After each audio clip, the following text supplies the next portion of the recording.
I think we're ready. I don't know. I don't know what else to say. Except we don't have like a cool, funny cold open. Yeah, that's the problem. It's always the problem. Yeah. I mean, I'm just not a naturally funny person. So Yeah. I really struggle to do that. Yeah, that's why we spend the entire week carefully scripting every one of the jokes that is meant to come off as sort of a ad-libbed little aside. Yeah. People don't know, but literally every word we say, including these I'm saying right now, are written on this script right in front of me. Yep. It's why our live show went so bad, because I was like, wait, where's the script? Yeah, I'm going to have to reschedule our 8 hours of meticulously nitpicking each other's jokes tomorrow because something came up, but we can do that on Thursday.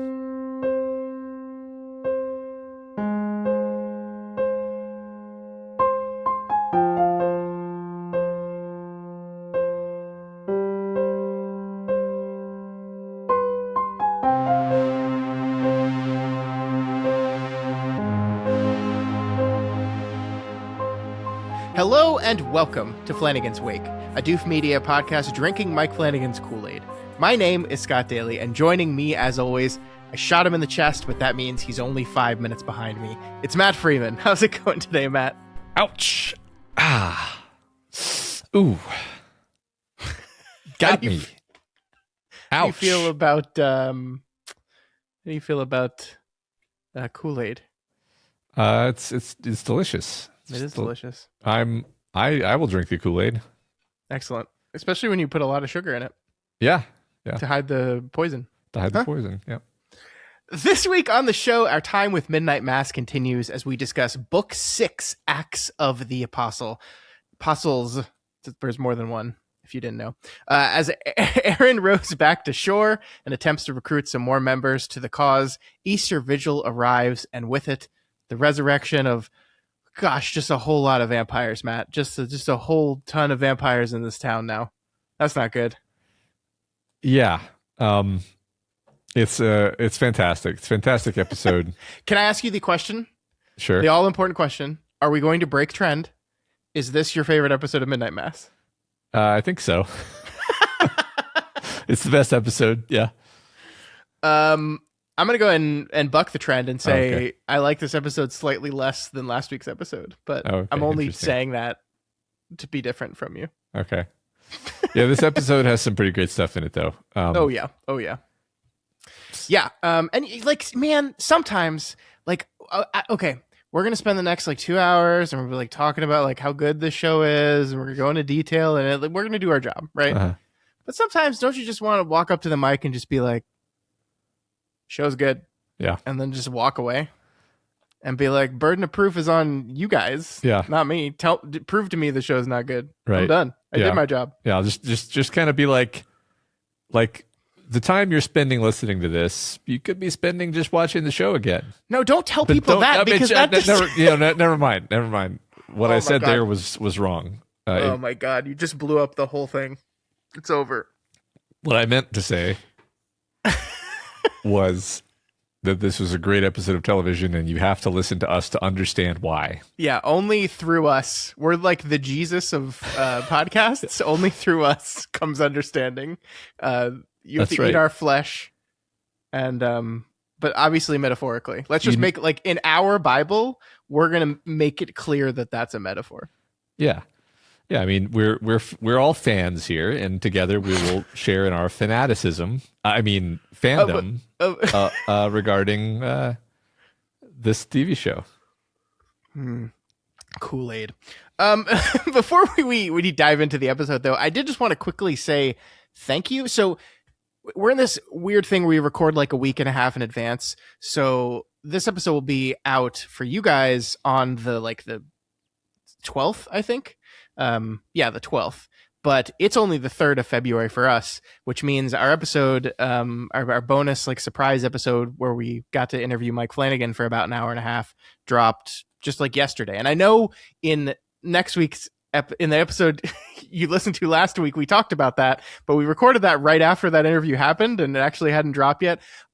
This is so confusing, but all I wanted to say is the response to this episode has been incredible, and I just wanted to say thank you to everyone who listened to it and who had very kind things to say. We definitely sent an email to Mike telling him like the response to the stuff he talked about, especially when he talked about the Dark Tower for like 10 minutes straight.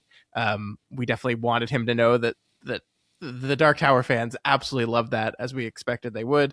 But I just wanted to say thank you. Y'all had such nice things to say. The things that I wasn't expecting, Matt, that I really wasn't expecting was the sheer number of just like congratulations and I'm proud of yous. Like I was expecting people to be like excited about the episode, and I thought the conversation went really well, and so I expected them to be positive about it. But that is not something I expected, and I just wanted to tell our listeners, especially those of you that have been with us for a long time, we really appreciated that. It was great. You have warmed our hearts. Thank you so much. Absolutely. So yeah, I hope you guys have checked out that episode, listened to that interview. It's been out forever now by the time you're listening to this, but it was great for us too. And that's okay. Here's the promise I'm going to make, because I realized I was doing this thing, Matt, with our friend Jody when I was talking to her earlier today, where like every time we talk about something, I was going like, well, Mike said when I talked to him, and I was like, I can't be that person. I refuse to allow myself to be that person. But what I'm going to ask for grace and forgiveness from our audience. And I'm going to say, I'm going to be that person for like 2 more weeks. And then I promise I won't be that person anymore. You got to get it out of your system. I know. You're only human. It's also, we're talking about Midnight Mass, and we talked to him quite a bit about Midnight Mass, right? So it's just like, it's definitely all these things when I'm thinking about the show are on my brain, and yeah, but it'll go away. I promise. Once we get to the Midnight Club, I won't do that anymore. Yeah. All right, Matt. Book 6, Acts of the Apostles, our penultimate episode of Midnight Mass. This one was written for TV by Mike Flanagan, Jamie Flanagan, and Jeff Howard. It is directed, of course, by Mike Flanagan, edited by Mr. Mike Flanagan, and our director of photography is once again Michael McNary. Yeah, like you said, Matt, this is a really great one. It's our penultimate episode, so we're really like, things really kick into overdrive, especially in the last 20 minutes or so of the episode as we get to Easter Vigil. Have you ever done an Easter Vigil? Did you ever do like the literal like midnight vigil mass when you were a Catholic? The truth is, I don't know, because I have memories of being at church like very late in the evening as a little kid. But was that Easter Vigil? I have no idea. Yeah, it's possible, but I don't think so. And it wasn't something I went out of my way to do when I was older. But anyway, did you do that? I'm pretty sure I did. So first of all, for those of you that are not Catholic, Easter Mass by itself is like the longest Mass of all the Masses. It's so long. and Easter Vigil is like longer than even that, because it has like all the normal components of a Catholic Mass, and then it has like added stuff in it as well. And I'm pretty sure I did. And I need to talk to my parents, because I don't know why on earth they would have done this. Made us go to church at midnight on Easter. I don't know what. Maybe it was just like, we got to experience this once and let the kids experience it once. It is a big deal for people that participate in it. It is a very long service that does happen Saturday night before Easter Sunday. It's a big deal. And I can say, unfortunately, that there was no drinking a poison turning into vampire at my Easter Vigil, but I don't want to speak for like Catholicism broadly, because you know, who knows. Yeah, we can only speak to our own experiences. That's a good point. Yeah. But no, I'm with you. I really enjoyed this episode. I don't even know where to begin. We have so much great stuff here. We spent a lot of time with Sheriff Hassan, and we get hit like the big monologue. I think we were both waiting for, to be like, okay, now we can finally jump in to this character and really, really chew on him a bit. So maybe that's the place to start. What do you think? Yeah, sure. That's a good place to start. I mean, I do want to talk about that. I mean, one thing I want to say, maybe this just feels like a penultimate thing to say, meaning a thing to say here at the start of the penultimate episode is like, just briefly before we get to the end and we talk about the show holistically, just kind of like step back and say like how propulsive this show is from week to week. Like every episode is it's actually very, because we're covering it so slowly and we're talking about it, I begin to think of it as like this is a meditate, and our good friend Mike Flanagan said this. It's a meditative show, but also it's an increasingly like tension ratcheting show. Oh, like, like the tension knob only turns one direction, and it's turning in the direction of more tension, and starting from the first episode. And so by the time you get to this episode, you're like white knuckling as like, whatever's going to happen here in this church that this whole episode is kind of building toward in this very tense, very structurally organized way of like, everybody's trapped on the island. They're going to force everybody to go to church. Something horrible is going to happen at the church. I think this is a nice, I'm bringing this up partly because it dovetails into what you want to talk about, which is the Sheriff Hassan monologue where he's like, you want me to go investigate the church right now? And it's like, yes, this is the thing. This is the thing the whole season has been building toward, Sheriff. Yeah. The whole season, Sheriff. But of course, that is absolutely antithetical to his entire strategy for survival, basically. And no, you're so right. And like, I don't think in the history of television has a bunch of people singing psalms with candles walking slowly to church been as tension ridden as it is in the scene. Like, it's like from a certain point of view, it's like a beautiful moment of like community. There's like singing psalms and singing the love of God as they walk slowly towards this church. But because we have this contextual knowledge of what we think is going to happen once they get into that church, it is just like laced with dread. Like so much. Like when our three characters, or three women that have teamed up, like walk outside, and I think it's Wade that gives Aaron a candle, and he just says Happy Easter, and he says like the way he says Happy Easter was just like, dear God.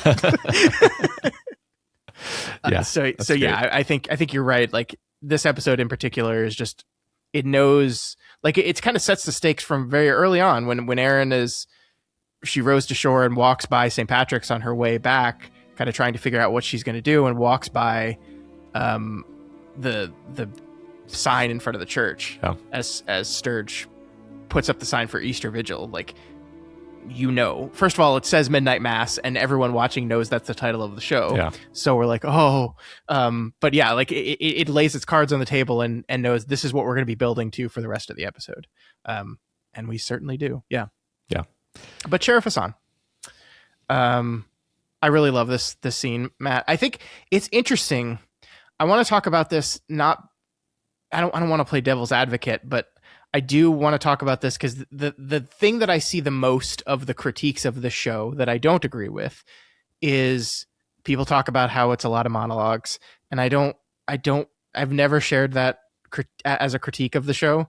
Like, to me, saying, "Oh, the show's good, but it has a lot of monologues," is like saying, "Yeah, I really enjoyed Les Mis, but they just sang too much." It's like, what the fuck are you talking about? Like, that's the monologues are what the show is.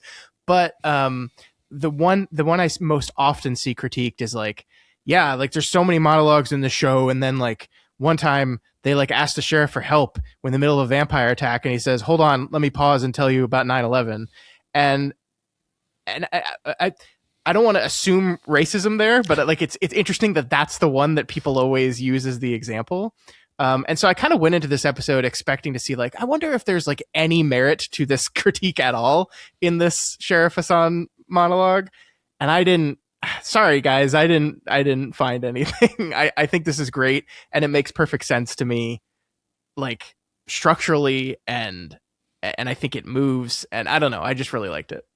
I really liked it too. I mean, it's funny.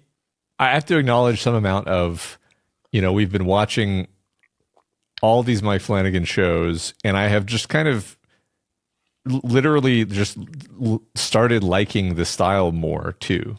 Yeah. And I've thought about this where I'm like, I think we talked about this on some previous episode, that like the way people talk, like the way you and I are having this conversation is only, yeah, we know we're being recorded, so we're kind of trying to make it sound good, but like fundamentally we're having some fairly lengthy back and forth. If you had a timer and you like did a stopwatch, most of our exchanges would be kind of like this thing I'm doing right now, where I'm like stringing thoughts together and stringing sentences together, and I'll talk maybe for literally a few minutes at a time. especially if I'm like telling a story, which is what Sheriff Hassan is doing in this. So it's a totally realistic amount of time for a person to talk. And also, setting that aside, it's just incredibly tightly written and organized, and like just it's the kind of it's almost, I feel somewhat pretentious saying this, but like it's Shakespearean in its like timelessness. Like, yeah, it's about 9/11, okay, but also there's a timeless like through line of humanity and like a feeling of alienation and desperation and earnestness, where it's like, yeah, you can imagine actors like memorizing this monologue to practice like their acting, right? Like I'm not an actor, so I don't really know what I'm talking about, but like it's a fantastic monologue. Yes. No, you're absolutely right. I like that you said Shakespearean. I mean, like, just to explain where I'm coming from for everyone here, like, I'm the guy that loves like Shakespeare and soliloquies and monologues. Like, I love theater. I love actors acting. I love, like, I'm the guy who, like, if you ask me what my favorite type of course in college was, it was a lecture. I love someone walking to the head of the front of the room and just talking at me for like 45 minutes, and I'm learning from them. Like that was always a thing that I liked. And so it is no surprise to me that this style of storytelling is something I just kind of fell in love with from the beginning. But it is a style, right? And it is like, I think you're right that it is sort of naturalistic in that people tend to talk for a long amount of time and then let the other person talk, but also it is theatrical in a way. And I think we talked about this, I think it was on Hill House, that like these monologues are theatrical. It is not like this is a performance. I think Mike, when we talked to him, that was the first time I'm going to do it. He said this show was like a homily. And I was like, oh yeah, of course. Like, of course it is. Like, the show is a series of conversations and lectures and lectures is the wrong word, but like just like discussions about faith. And it's a theatrical performance of that, essentially. So yeah, I was just gonna say it also has literal homilies in it, right? It does, yes. Correct. Like that's one thing. So this is the thing I wanted to talk about at some point today, is that somewhat spontaneously, I asked my oldest kid if she wanted to watch Midnight Mass with me last week, and she was like, "Yeah, I love that." And she's kind of on a vampire kick. That's why we watched Interview with the Vampire. So we watched the first 2 episodes over the last week. Meaning I rewatched the first 2 episodes. So I was just really cognizant, like, she doesn't really have, an experience of going to church and listening to a church man talk at her, which I do very much so, have, a long history of many hours of that. And I was sort of, whenever you're showing a show to a new person, there's a part of your brain that's simulating what you imagine their experience of that show to be. That's at least a lot of the vicarious joy that I get from showing things to my kids. Mm-hmm. And I was particularly cognizant during the Father Paul sermons of just like, this is a very strange thing.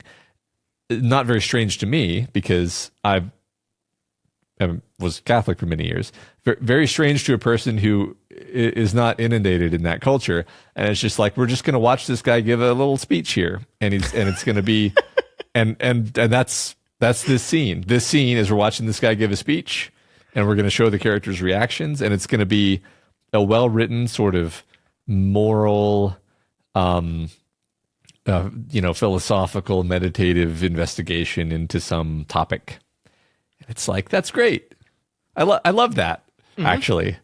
And I think my impression of watching it with her was like, it works on her too. You don't have to have been raised Catholic. Like, it's just an intrinsically entertaining mode of drama. I agree. And I love what you said about, it being a series of homilies and so forth, because it's like, it's almost like it's rooted in the realization that the homily is a dramatically dynamic mode of conveyance, which I never really thought about it that way until like this week, actually. So yeah. No, well said. I completely agree. I think we've talked about the Hassan monologue here without actually like talking to what it's saying. Circling in on it, yeah.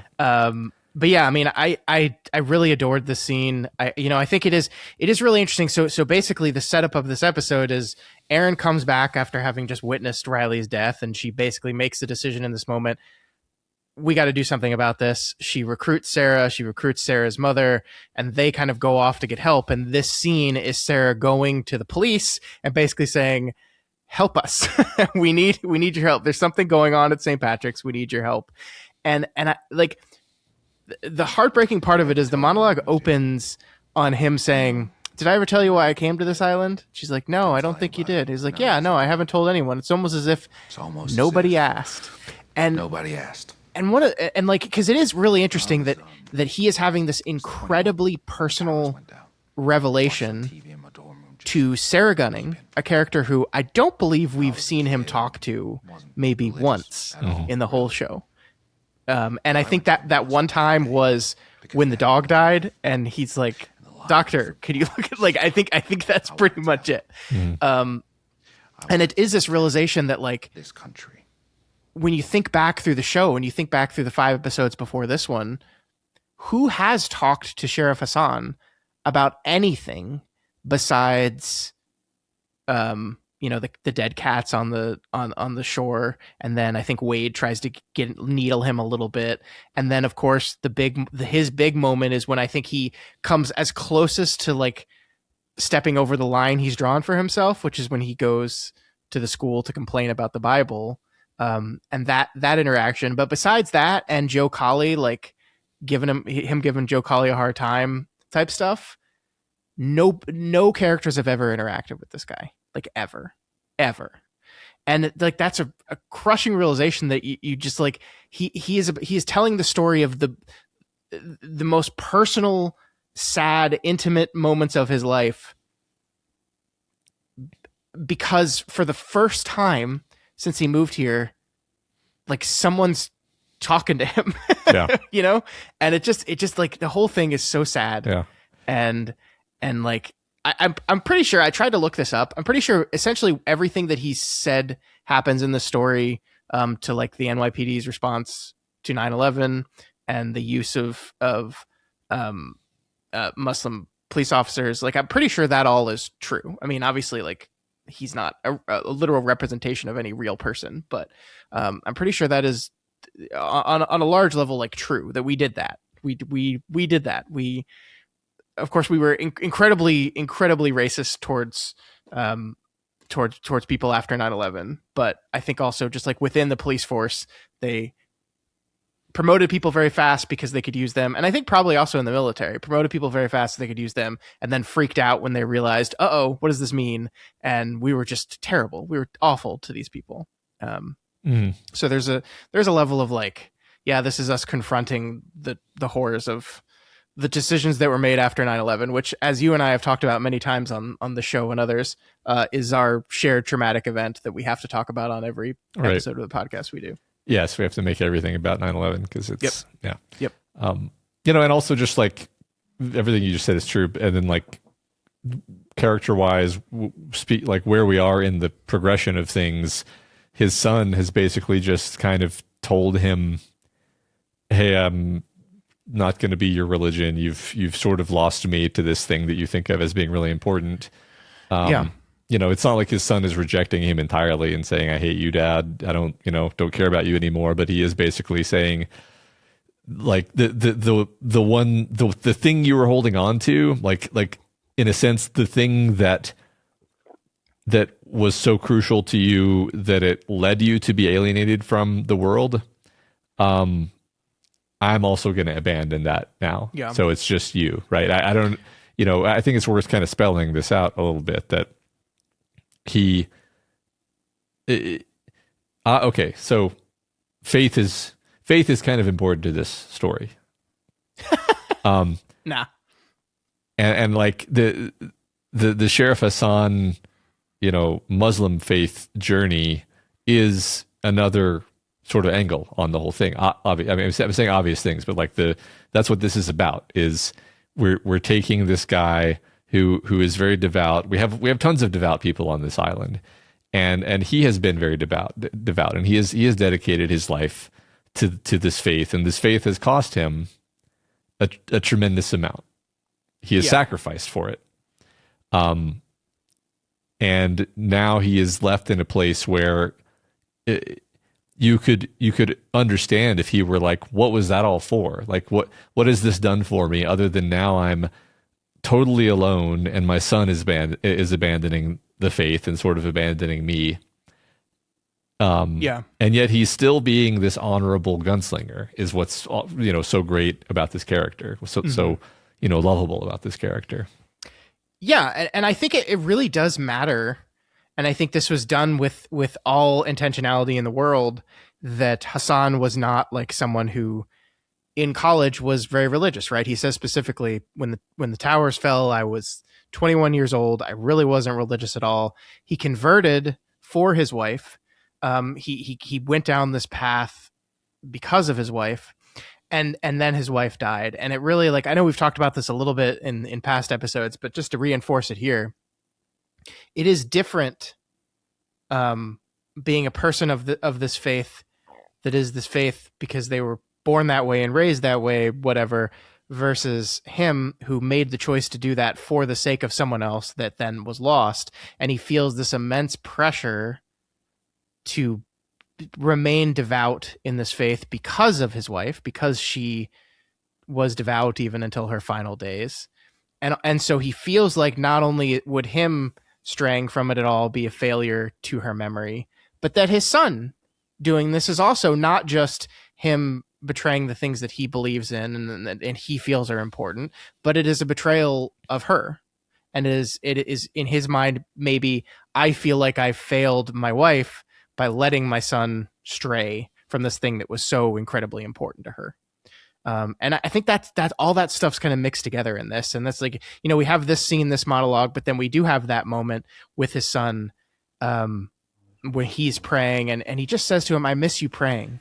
He says, I miss you praying. It would really mean a lot if you join me. I miss you praying. And then Ali is just kind of silently standing there and he just goes, okay. It would mean a lot to me if you join me. I think he just says like, yeah, like he's just kind of just like given up. Right. Well, there's maybe you're talking about a different moment. There's one moment when he says, it would mean a lot to me if you join me. And then basically Ali says, it would mean a lot to me if you would join me. Right. Yeah. No, that's a little bit later in that a separate, scene. Yeah, okay. Yeah. Where he basically turns the words back on him and says like, I'm going to go to the midnight mass. I'm going to go to Easter Vigil. It would mean a lot if you join me. And he turns his word back on him. And of course, Hassan does end up going more because I think maybe partially because his son asked him to, but more because he talks about, there's going to be another miracle tonight. That's what they're saying. And he's got what Sarah had said to him in the back of his head. Yeah, no, I mean, like Rahul Kohli, I think performs this monologue wonderfully. I think he's got a pretty good American accent. There were like a couple words in the thing, like when he specifically says American, I was like, the British is ironically coming out a little bit when you say the word American. There was a part of me, Matt, that was like, I love the English accent and I wish they could have just let him like be English. But I think it actually is very important to the character that he sounds like everyone else, that he basically acts like everyone else, but he just looks a little different. And that's the reason why they ostracize him. That's the reason why he will never be welcome in here. He will never truly be a part of the community, is because he looks a little different. So I think it matters that I think like that it's very important to the character that he has the American accent.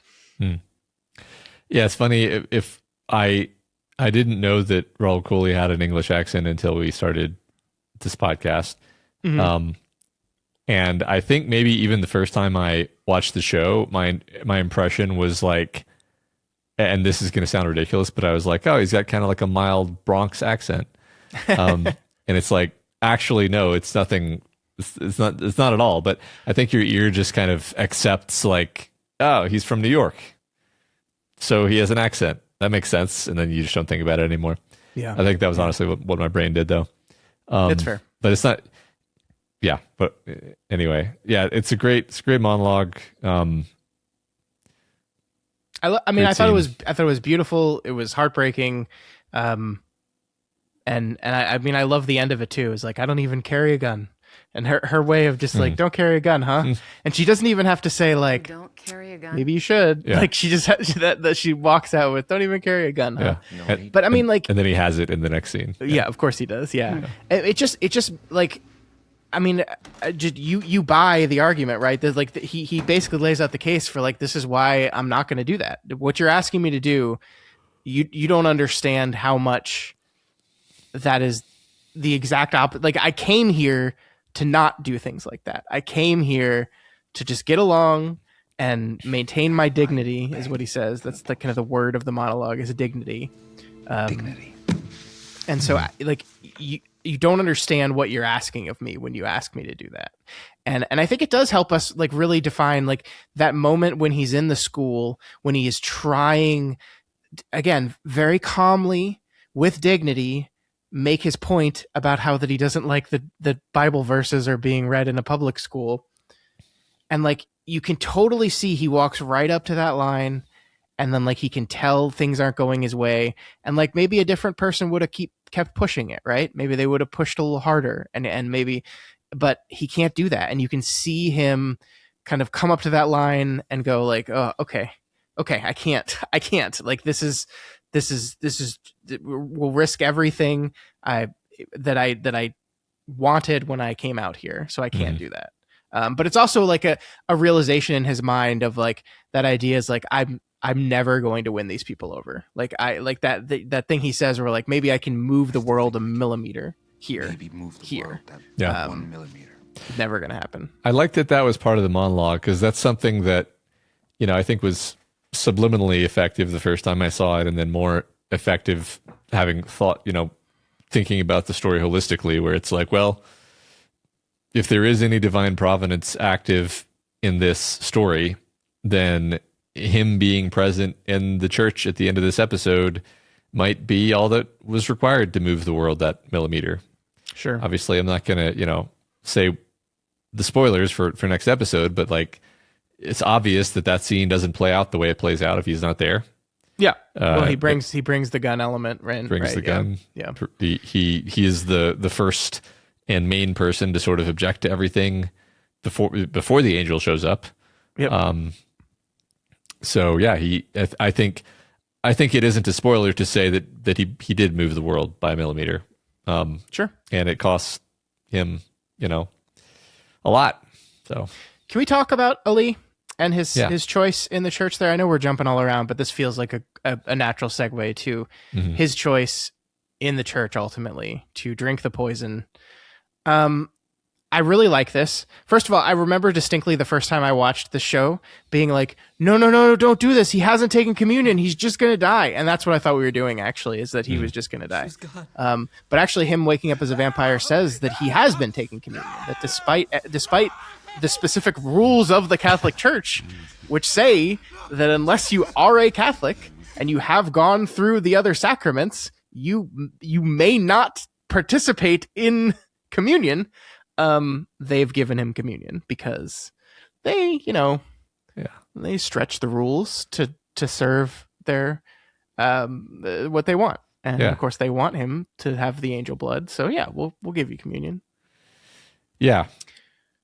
I have to say, I feel like there was a lot more tension the first time I saw the show around the question of like, is this even going to work? Or is this just going to be a Jonestown situation? There is that moment with Sturge is dead on the floor, and like Father Paul's like, just give it a moment. It's only going to be a minute, maybe 2, maybe 3.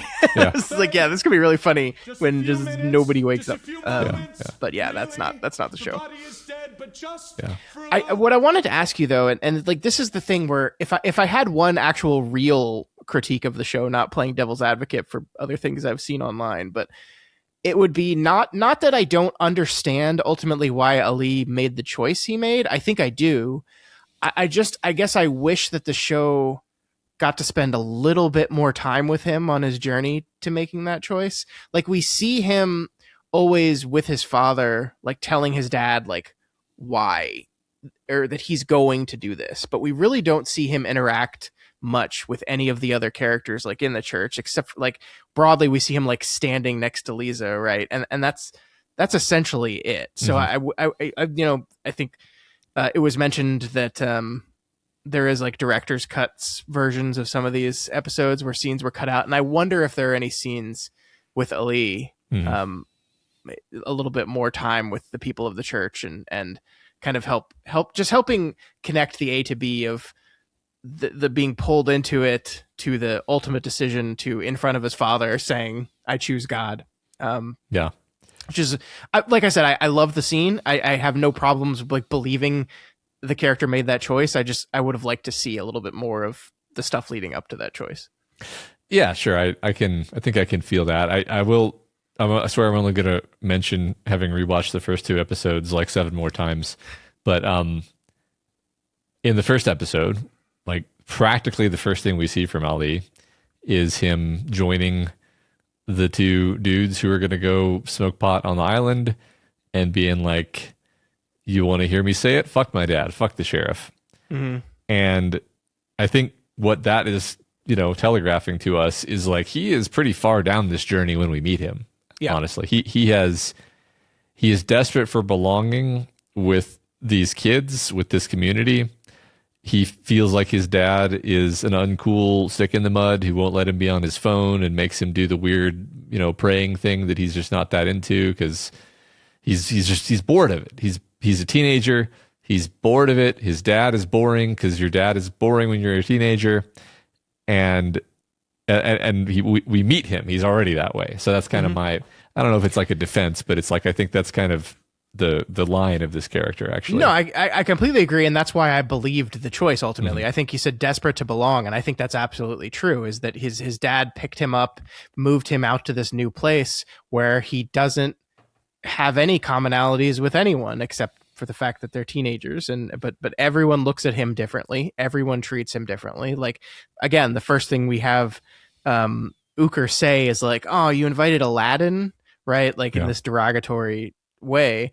And so he is desperate to conform, to belong, to be the thing that everyone here wants him to be. And I think this is again intentional because it is showing one of the dangers of these kind of things is that if you have this institution that becomes the kind of center of community, then there is a lot of social pressure to conform to that and to not. And I mean, that's the big thing about this episode, right? This episode is an episode in which rational, like normal people choose to kill themselves because of this belief, because of these people, and because of what's happening here. And I think so it matters that he is part of that. And I completely buy it in the moment. Absolutely. Mm-hmm. I like the character and I just wish we got to spend a little bit more time with the character is really my only complaint. Yeah. I don't want to move away from Ali if you don't want to, but I wanted to just I said the word Jonestown a second ago and I didn't want to let that, just go. Because it's much more than just a frivolous reference. It's literally. I mean, I think this is one of the like truly just like chef's kiss genius like connections that the show is able to pull off, where you have a religious fanaticism, psychosis or cult forming. You could call this a little cult that Father Paul has formed, right? Yeah. And he has convinced everyone that we all just need to drink this poison, and then the aliens are going to come beam us up into their flying saucer. Except this time, it's his own mythology that he has made up, and he's shown some of them some miracles. But the interesting thing about the way the show works is that none of the miracles that most of these characters have seen are really that miraculous. Like they saw Lisa walk. Many of them saw Lisa walk. Many of them didn't even see that. They just heard about it. Yeah, they just heard about it. And I mean, by the end of the scene, you see the angel, and you see people seemingly die in front of you and then stand up again. But that could be faked. Sure. The Sturge's death and resurrection could have been faked, and then all these people are now drinking the poison. And it's just like, this is a direct connection to the idea of Jonestown, and if I'm not mistaken, multiple other instances in history where people have drank poison believing that there was some salvation awaiting them because they were convinced of it by some charismatic, often religious, or at least like sort of religiously inflected cult leader. And I love the fact that it's like, in the context of this, we bring in the idea of vampirism, and it's like, well, you need to die for the vampirism to take effect. That's just part of the mythos. So you just got to take the poison. Yeah. It's just logical. And that's just so perfect to me. Yeah. And this is actually, I did want to talk about this, and I wanted to talk about Salem's Lot a little bit with you here in this moment, because like people compare the show to Salem's Lot a lot. And that makes sense. It is about a small town in which a vampire comes and takes over the town slowly. I actually and I've done it too. I've said, like, I think there was like a tweet I made years ago where someone said, I wish someone would do like a really good adaptation, like a television show, like 8-episode adaptation of Salem's Lot. And I was like, oh, good news. That's been done already. It's called Midnight Mass. It was a little bit of a cheeky joke. And like this time through this show, I really don't think this has much to do with Salem's Lot at all, except for like the surface level of like small town vampire comes. Yeah. Like Salem's Lot is about how this place and the people in this place suck. Like they're awful. Like the reason Barlow comes to Salem's Lot is because this is a shitty, awful place where people are terrible and mean to each other. And like, don't get me wrong, there are shitty, awful people on Crockett Island. Certainly, Bev Keane is on Crockett Island. But most of the people on this island are just like normal people. Like not particularly bad, but not like super good. They're just people. They're just like normal human beings.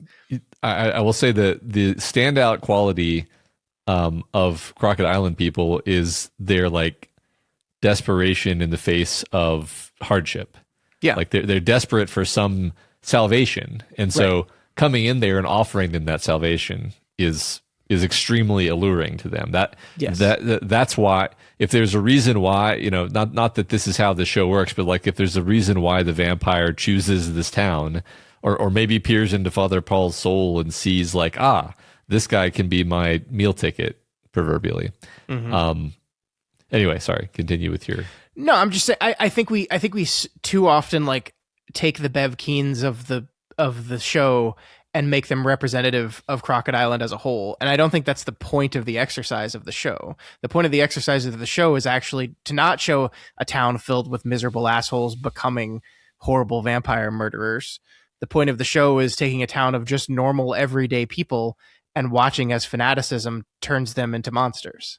And like that is fundamentally different from what Salem's Lot is doing. Mm-hmm. And I really hadn't thought about that much until I was watching this episode. And it's like, because there's a lot of moments in this episode where like we go wide in the church and see the entire congregation in a way we haven't seen. And peppered in that congregation are the characters we know, but it's also just like a lot of like extras and faces we've never really seen before. It's just people. They're just like people. And Mike Flanagan, not in that church, by the way, godless heathen that he is, apparently not going to Easter Vigil. So not going to go good for him when the vampires go rampaging through Crockett Island. But I'm really driving on the fact that, like, yes, I understand the Salem's Lot comparisons. I understand, like, from a very surface level idea, there's a lot of similar stuff going on, especially that, like, the Father Callahan and Salem's Lot gets a lot of focus, and but like, fundamentally, I'm just going to stop calling this like the best Salem's Lot adaptation, because I just don't even think that's honestly an accurate statement anymore. Yeah.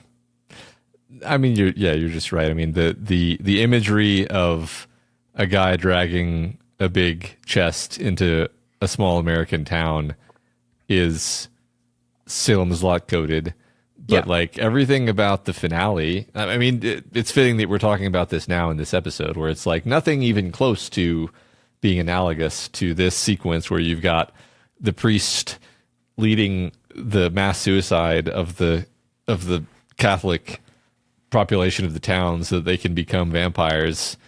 And also like the vampire shows up and the vampire is totally, nonverbal and, almost weirdly passive Like that's we're almost done with the show, so we can talk more about the vampire. The vampire is one element where we've kind of avoided talking about the vampire too much, but it's like it's because I wanted to wait for us to get to the part where he's wearing the chasuble. Yeah, because it's like the best look. I like what an image to nail home exactly what you're doing with your show when you see this winged demon beast in priest robes. Yeah, it's perfect. I love it so much. Like 7 feet tall with its like bald head, like sort of like the scarified or whatever it is on the skin. Mm-hmm. It's great. Yeah, I guess I just wanted to say, because it's a thing that we've kind of danced around talking about because we've wanted to avoid spoilers. It's like it's such an interesting, restrained and minimalist approach where you barely see it, like for the first few episodes, and when you do, it's almost like frightened, like it runs away from Riley in the first episode. Yeah, it does start killing people by the second episode, but in a way that's very like ambush predator and not, and it never speaks. Yeah, except in that like mimicking way that it does with Bull, which actually just makes it seem even less human because it really is just like it's a predator. It's like it's a predator with a few tricks. Yeah, it has a trick of mimicry, and it's unclear whether it's even human level intelligent or if it's just kind of a being. Like, and we never get answers to these things. All these things I'm saying, I don't even really know. Yeah, and I kind of love that, actually, the mystery of it. Like, this does connect somewhat to the idea that in this episode, Sarah kind of puts forth this idea of like maybe it's a virus, maybe it's this blood disease, and I see that as kind of connecting up with what we did with the end of the last episode, where we have this extremely poignant and beautiful scene that has a in-universe supernatural explanation and an in-universe mundane explanation, which is what Riley sees when he dies. And I see this as being connected to that, where it's like, yeah, this is obviously a supernatural vampire demon, but maybe it's a virus. Yeah, like maybe nothing supernatural is happening here.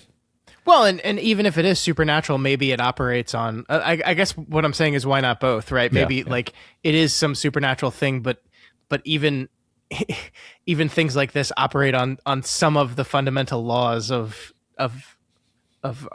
nature. I just contradicted myself by calling it supernatural and saying it follows nature, but like I like that idea, is like that it is a thing that does this thing, but if you study what is actually happening internally in the body, this is why it's doing that. Is a cool kind of mesh of the Riley monologue and the Aaron monologue, when one is very, as you said, like a very mundane explanation for death, and that one has a very spiritual explanation for death. And it's like, well, why can't we just smash those two things together? And that is, I think, Sarah's explanation of what is maybe going on molecularly with these people, with what we know to just be vampirism. I relate to this so much as a kid who would sit in church and be like trying to figure out the whole communion transubstantiation thing, because I distinctly remember being a relatively young kid and being visibly squinting, being like, all right, I think I can buy it. Like, it goes in the box, some kind of magic happens, it comes out of the box, it looks the same. Or no, that's not what happens. Whatever. It's funny. I had a wrong impression of exactly what communion was, is the truth. But point being, I could get my head around it until I got a little bit older and I started learning about atoms and molecules. And then I was like, it's the same atoms and molecules. So what do you mean? What do you mean it is the body and blood of Christ? Anyway, I'm not trying to go on a tangent. I'm trying to say, like, the saying, like, yes, it is a vampire, and the means by which it is a vampire has to be physical in some way, like because we're witnessing it. with our eyeballs. So it's real. So it's physical. Yeah, I like that. Yeah. I mean, the easiest answer to your question is the Catholics are just wrong about this. Like, I think you can fully believe in God and that Jesus Christ is the Son of God, and also go like, they're just wrong here. I think they're just wrong. Yeah, I still haven't. It's just a wafer. You just, I don't know. I mean, I obviously have my cynical explanation, which is like, you get people to really, really fervently commit to something which is in direct contradiction with what their eyes are seeing, and you've got them. Like, you can. Yeah. Well, I mean, and on some level, that is kind of what Father Paul is doing here, right? Like, first of all, I want to ask you, the angel shows up. So basically what happens here is that Sturge takes the poison and dies, and everyone's freaking out because Sturge has just drank poison and died. And of course, the poison they picked here is the one that causes you to throw up blood as you were dying. It is a horrible, awful, painful death. And so everyone's freaking out. And then, Hassan takes his son and it's like, fuck this, we're out of here. They turn to leave, and then bam, the angel is there in the back of the room. And Father Paul kind of does this thing where he goes like, oh yes, it is the angel. And I'm like, there's a part of my mind that's like, that wasn't part of the plan, was it? Like, he kind of twists things around, being like, of course I was going to show you the angel before I had you make this choice. Like, I was always going to do this. And maybe he was, because maybe like the reason the angel's wearing the chasuble is because Paul said, here, let me put the, like, I'm just imagining like them in the rectory, like clothing the angel in the chasuble, which is a hilarious scene. But it has slashes down its back for the wings to come out. So they totally thought this through. Yeah. But part of me really just wants this to be like the angel just decided to do this on its own, because I have this narrative in my head of the angel just thinks this whole thing is fucking hilarious and is just like playing along with it, and is just like, yeah, I'm gonna put on the robes and then show up at the church, and he's not. And like, I fully buy Father Paul is so like committed to this path now that he is just gonna like roll with anything that happens. And so he sees the angel and like immediately turns that to, yes, this, of course I was going to show you the angel, come up angel. And like, everyone is fucking terrified because this thing looks even Bev, there's that moment you see where she is stepping back and is like, oh, what? And I love that Paul throughout all this whole thing is like once again doing kind of the same mental arguments he gave for himself. Is like, well, it says in the Bible, every time someone sees an angel in the Bible, they are terrified. And they're using the fact that they're afraid of this as evidence that it's an angel. It's like, there's this terrible, horrible monster standing in front of me. I'm afraid of it. Therefore, it must be angel, which is just like circular logic and awful and stupid. But that's what Father Paul is shouting at them. And then Sturge comes to life. And then like you see the smile on Bev's face as she's like vindicated and all this stuff. And that goes from there. But that fucking moment where the angel shows up, it's like one of my favorite moments in the show. Yeah, me too. Speaking of the way Father Paul is behaving here, like, I just once again have to talk about the like the nuance of the acting, because he's really good at acting as a priest giving a homily, where most priests who give homilies have given so many homilies that they don't really feel, that they probably don't feel much nerves, but they probably feel a little bit of nerves. Because I think I don't know, you got to do a lot of public speaking to get to the point where you feel literally no nerves, especially when you're doing kind of an semi-prepared but semi-improvisational thing, which also has a lot of emotional weight, and you don't want to screw something up, and so I've always thought that Linklater does a good job of like hitting the right note of like the way a priest talks to his congregation, where it's not too perfectly assured, but it's also not like he's like sweating. But then in this episode, it's a shift, because this is the day, this is the night that he has been waiting for all this time, since the beginning of the show, since he showed up on the island. He has been like just utterly intent on this being the night where everything goes perfectly. This is the new covenant that he is, he gets to be Moses bringing the tablets down. He gets to be Jesus showing the wounds in his hands. That's what tonight is for him. Yeah. And he's quoting Revelation 21 as he does this of like the new, like there will be no death and no fear and no pain and yada yada. Yeah. And he's way more just amped up and nervous and shouting and like borderline hysterical and but like just as fervent as ever. But that instead of being fervent in that way, that's like I'm the leader and I'm being like I'm inspiring you. It's more like desperately pleading for you to come along. It's full on fanaticism in a way we haven't seen from him before. I completely agree with that. And I actually think so. There's a moment in this episode where you can almost see like a sliding doors thing, where like so. We open the episode on Aaron in the boat, and I want to talk to you about that scene in a bit, but we'll go back to it. And then we cut to Father Paul standing on the porch, and he's standing on the porch, and he's like looking, and it's daytime, so he can't leave the porch, and he's like looking forlorn, and we don't really understand why yet. Mm-hmm. And we learn later that the reason he's looking like forlorn is because the vampires do have like a psychic link to each other. They feel each other. And so he has felt the death of Riley. And so we get this scene early in the episode where he is kind of like, he spat on the gift. He killed himself. He turned this away, and it really fucks with him. I really think like Linklater does a really good job in this moment, like showing, you can kind of almost see the doubt kind of creep into him. And like there's like Riley's death puts a crack in him, and the doubt and uncertainty of maybe this is not the thing I should be doing, like creeps in there. And then Bev Keane shows up, right? And the scene is really wonderful because the way it's framed is Bev is in the center of the room, and she's kind of like once again peppering people with Bible quotes. She's throwing quotes at Father Paul over and over and over again, trying to like reinforce and reestablish like this is, Judas was part of God's plan. Judas was part of it, of course. So Riley being part of it makes perfect sense. And this moment happens, Matt, where she's in the center of the room. Paul is in the doorway. So he's kind of like halfway in and out of the room. And then as she continues to go and continues to talk, he like walks towards her, and it's almost as if he's like pulled towards her way of seeing things.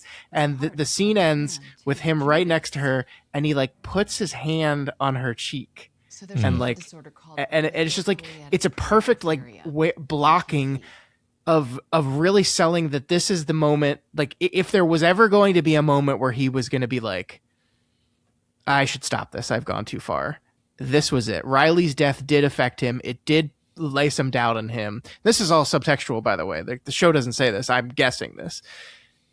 But then Bev Keane was once again there to once again nail home and push and force and manipulate him into regaining the strength of his conviction, a thing that she probably knows she's doing on some level, but probably has tricked herself into thinking like, this is part of God's plan as well. This is my purpose. This is the design. This is why I'm here to do this. Yeah. Of when people show doubt, I am here to reinvigorate them in the Holy Spirit and get them to do this. And so, man, I just like his performance in that moment leading into what you're talking about in the actual visual scene itself. I think like, man, this guy's like, there's a lot of good actors in this show.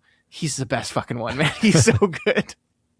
Yeah, he's great. The other thing that connects into all this, that again, I'm really glad that I rewatched episode 2 just before this conversation, because I don't know that I would have like organically remembered this, even though it's really obvious. Is that, there's that great moment. We called out this great moment in episode 2 where they're doing Ash Wednesday, and Riley doesn't want to go up for the ashes, and his mom is like, it's not a sacrament, you can do it. And he goes up, and he's like, doing the kind of Riley like slumped and looking to the side and just like, I'm just so not into this. And Father Paul raises his hand, and he's like, waits for him to make eye contact in a little, like one of the few moments in the first part of the show where Father Paul is really sort of being a little dark, just an edge, you know. Yeah, it's challenging him. He's kind challenging. Yeah. But I mean, maybe a darker way of saying that is he's trying to dominate Riley a little bit. Sure. Which he really starts to try to dominate Riley later, but for the first part of the show, he's being very, you know, like we said, he's the cool priest. He's very reasonable. He's very wise. But that was that one moment where he's like, you're gonna make eye contact with me. Anyway, he says, remember that you are dust, and to dust you shall return, because that's the thing you say on Ash Wednesday. And that was their little moment of their little power struggle. Mm-hmm. And then that's the message that Riley writes for him in the note that's for him, is remember that you are dust, and to dust you shall return, which, in addition to being a callback to the Ash Wednesday moment, which was a little ego clashing moment for them, it's him saying, hey, you told me, remember you're mortal, remember you're dust, and to dust you shall return. That is, regardless of whether that is true, you were promised your eternal life through Christ, you still are going to be dust. Yeah. And I'm dust now. Mm-hmm. And you're going to be dust too, Father Paul. Yeah. And that's like that. I love that. Like the callback and the meaning of it through, it's just so layered. And anyway, and Father Paul like just crumples the letter up. So that got to him too, on top of everything else. Yeah. Riley gets the last word in. It's wonderful. Yeah. No, I completely agree. And that's like, I mean, to talk about this again, and I don't want to once again, like, lecture a Catholic priest on Christianity, but like all throughout this thing, he's talking throughout the vigil, he's talking, and what he says is, one of the quotes I wrote down is, there is a price to be paid for everlasting life, as there was for our Savior. And each one of us will have the opportunity to pay that price tonight. And like, to pay that price. That's not how it works, actually. The whole thing, if you are a Christian, you believe this, Jesus, there is a price to eternal life, right? There is a price. Absolutely. 100%. There is a price for everlasting life. But Jesus paid that price for all of us. He did it. He took it upon himself. He took all the sin of all the world, and he took it on himself up on that cross, and he died for us, and he was resurrected for us, and he opened the way to eternal life with God. So the fundamental idea that you, congregation, will now have to pay that same price is antithetical to everything that it's supposed to represent, right? Mm-hmm. Like, this is like core fundamental belief of Christianity that he is openly contradicting here. And like, to be clear here, I'm not saying like, hey, writers, you messed up. What I'm saying is, this is the point, right? You get into a level of fanaticism and you just kind of start cherry picking what you want to believe and what you don't want to believe. And now we're at the point, we've been cherry picking for a while, but now we're at a point where like the fundamental idea of the church is that God is not going to, you could not possibly pay that price because you are incapable of paying that price because you are not God. He did it. He's the only one that could have done it. And he did it, and it's done. It's finished. The new covenant is here. The Holy Spirit is in you right now because of this. And when you die, you will go to heaven. And that has been the case for 2,000 and whatever years, right? So none of this makes any sense when compared to the actual beliefs and doctrines of the church, right? Yeah. And that is the point. That is the point. Yeah. Yeah. I think this brings us to a thing that we mentioned really early in the show, which is like, what is Father Paul's flaw exactly? You know, either his character flaw or his sin. And I think what you just said there is connects to it, which is like, it's basically ego. It's basically believing that he has to be important. He has to be the guy. He can't just be a humble priest of God who brings the word and ministers to his small flock on his small island. He is given what he perceives to be a chance to be actually important, to be actually spiritually an important part of the story of Christianity, of an instrument of God not just in the way of like, and I help people who are in need, and in that way I am an instrument of God. No, he wants to be like the way people in the Bible are an instrument of God. Yeah. And I mean, there are other elements to his character that I actually think we still haven't revealed. We haven't officially revealed that spoiler till next episode, but yeah, that to me, it's like, yeah, that's part of it too. But I think this is a core part of it. Is like he spiritually wants to have his cake and eat it too. He wants to be, the humble servant of God who also is super important, and none of this would happen without him. Yeah, he's God's chosen. He's Moses. He's absolutely. Yeah, I mean, and I think you're right. There's one small piece of it we can't quite talk about yet, but the stuff we can talk about, I think, shines a light on this. We talked a little bit last week about how it was his sister's death to polio that led him to the church and then led him all the way to the priesthood. And so we meet this guy as kind of a guy who is desperate for there to be a plan, desperate for God to have a purpose and a plan, and that all the bad, horrible things that happen, including my sister dying, has meaning to it. And then also, if we step back a little bit, he's a man who has been on this island his entire life, essentially. It's a small little island, and it's an island that is dying. It is dying just like he is dying. And so he is at the end of his life, and this place is at the end of his life. And you can almost believe him as a man who is looking back on his whole life and being like, what was it for?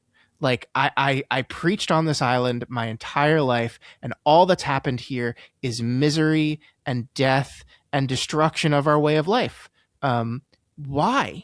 What was it for? What was the point of all of it?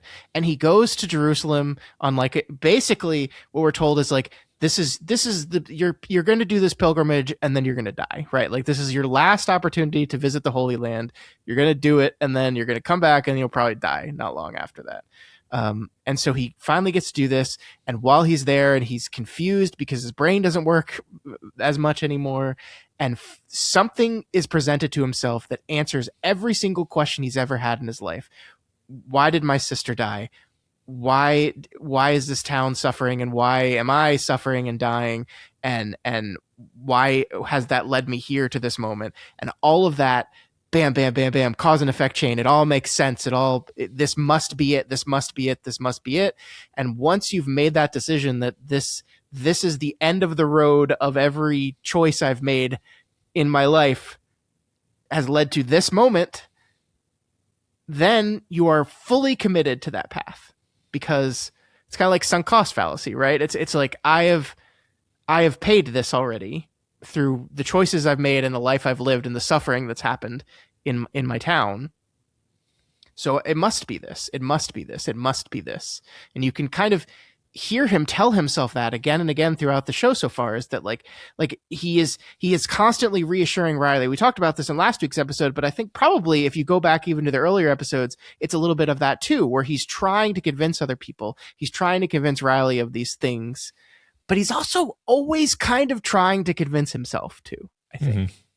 Mm-hmm. Yeah. Well, there's a through line where he keeps saying stuff like, talking about how God is going to restore us and put fish in our nets and stuff. And it's like, that's nothing to do with this eternal life. Even within the frame of him thinking that he has this angel who grants eternal life, it's like, this doesn't really imply that you're promised that there's going to be fish in your nets. But his faith, he has just seized onto this with everything. He's just like, everything's going to be great now. We're going to live together, and everything's going to be perfect, and we're going to be the New Jerusalem. This little island is going to be the nexus of this change. It's going to sweep over the world. Yeah, I mean, that's what the quote of Revelation that he's doing is like, and I found New Jerusalem, and there was no more death and no more suffering and no more pain. And that's what he sees. He's forgetting the whole idea that like I think ultimately the end of this episode kind of reveals Father Paul's naivete, right? Where like, he's basically like, okay, what we're going to do is all these people are going to kill themselves, and then they're going to rise as vampires, and we're going to keep the doors locked, and we're going to sit them down like I sat down Riley, and we're going to convince them that this is the way and that this is good. And I'm going to convince them that the hunger they feel is part of God's plan and is good and holy and yada, yada, yada, just like I did with Riley, which, by the way, is I think part of why he really saw doubt, because I think he really convinced himself that he won Riley over in that moment and then learned that, oh, no, I didn't. So he's like, oh, my plan is to do this with like 100 people tonight. I couldn't win this one guy over. Do I have the capability of doing this? But he's convinced that he's going to do that, and then everything's going to be okay from that point on. But no, they're going to turn into vampires. Vampires drink blood. Like, he knows they need blood to sustain them. Where are they going to get the blood from? Right? Like, what is, and I think this is where Bev like swoops in and is like, hey, this is the plan. You know, if you're one of us, you'll be fine. If you're not, that's we'll leave God up to decide that. And like, he just had no kind of actual like foresight to how this is actually going to go. Like, to even just think that maybe in his heart, he really did think that every single person in that congregation was going to drink that poison, and so they would all rise up as vampires at the same time. But like, of course, the horrible death and destruction that happens was like, it's the one moment in the show I agree with Bev, is like, this was inevitable. This was going to happen. A bunch of people are going to stand up suddenly with this almost uncontrollable hunger, and they're just going to eat whoever they see. And that's exactly what happens. Yeah. Yeah. I mean, we see multiple times that it is like, in fact, actually uncontrollable. Anytime that the prey gets close enough, the vampire character just lunges for them, right? Yeah. And the parents. I mean, Wade Scarborough, who we'd seen as like an Oakley Dokley. I think someone commented that they remind, like, my impression of him reminded them of Flanders. Yeah. Which is perfect. Like, immediately, like, it's so like the way he's like sniffing at that one girl and is like, it's fine, it's okay, don't worry about it, and then just like throws her down. And then Lisa's mother like almost starts like, if they hadn't pulled Lisa away from Dolly, she might have eaten her daughter. Yeah. Exactly. That's what we're meant to believe. I agree. Like, I think Father Paul was just truly naive about like what he thought that night was actually going to ultimately look like. Whether he had been shot in the head or not, it wouldn't have gone his way.